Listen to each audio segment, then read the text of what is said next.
The importance of stormwater management.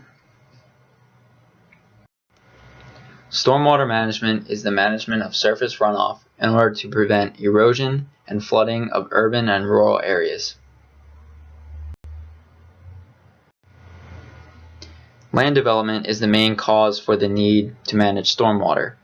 As we develop land, we take away areas where rainwater can infiltrate and replace it with concrete, asphalt, and buildings.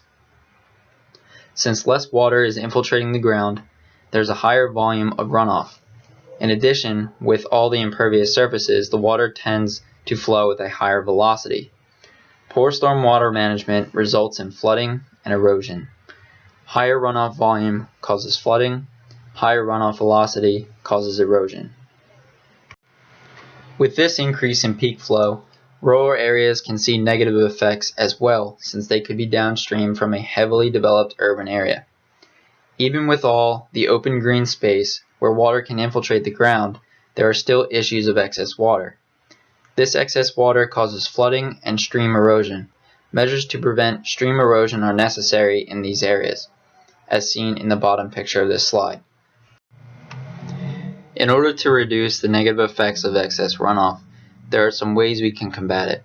There are some storage methods we use to reduce this flow. The first one here is detention ponds.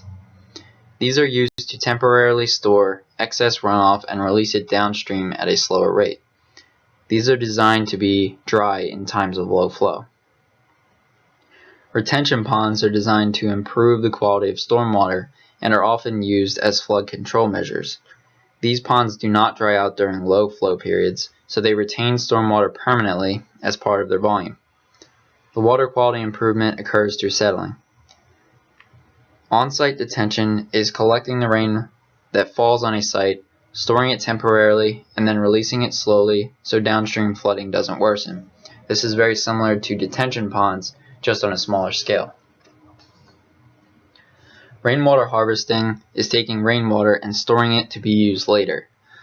Some uses of this water could be irrigation for landscaped areas, pressure washing, or even as the water in toilets and urinals. Lastly, green roofs are a way of turning impervious areas such as the tops of buildings and turning them into pervious areas. This can be achieved by placing vegetation on top of buildings so that some of the rainwater falls on the building and is absorbed by the plants. This also helps reduce cooling costs in the summer, since some of the sunlight will be absorbed as well. There are also some infiltration methods we can use to help reduce the runoff volume. Infiltration trenches are shallow excavations that are filled with stone so that the water can fill this area and infiltrate through the soil beneath the trench. Grass filter strips are densely vegetated and are used to slow runoff, trap sediment and other pollutants, and promote infiltration. Vegetated swales are open grass channels where runoff is slowed and infiltrated along the length of the swale. These are typically found on the sides of roads or parking lots.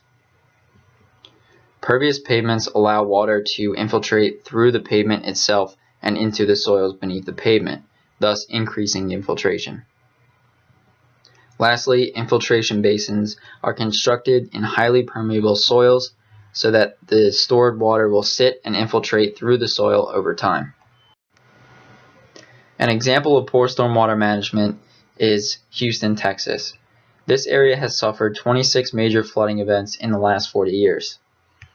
The two main problems this area has are geographic location and unregulated urban sprawl. This land has been developed on a system of bayous, land similar to wetlands. These lands become ineffective at absorbing rainwater when we add impervious surfaces. Development in this area has also been very unregulated since zoning laws are limited. Stormwater management took a backseat in the development of this area. Hurricane Harvey hit August 17th as a Category 4 hurricane, which devastated Houston and the surrounding area.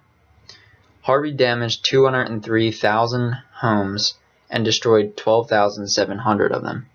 800 wastewater treatment facilities and 13 Superfund sites were flooded, releasing sewage and toxic chemicals into the floodwaters. The cost of this storm is estimated to be $180 billion, the second most costly storm in U.S. history. For reasons like these, stormwater management is imperative in preventing unnecessary damage during storm events. A lot could have been done to prevent all of this damage in Houston.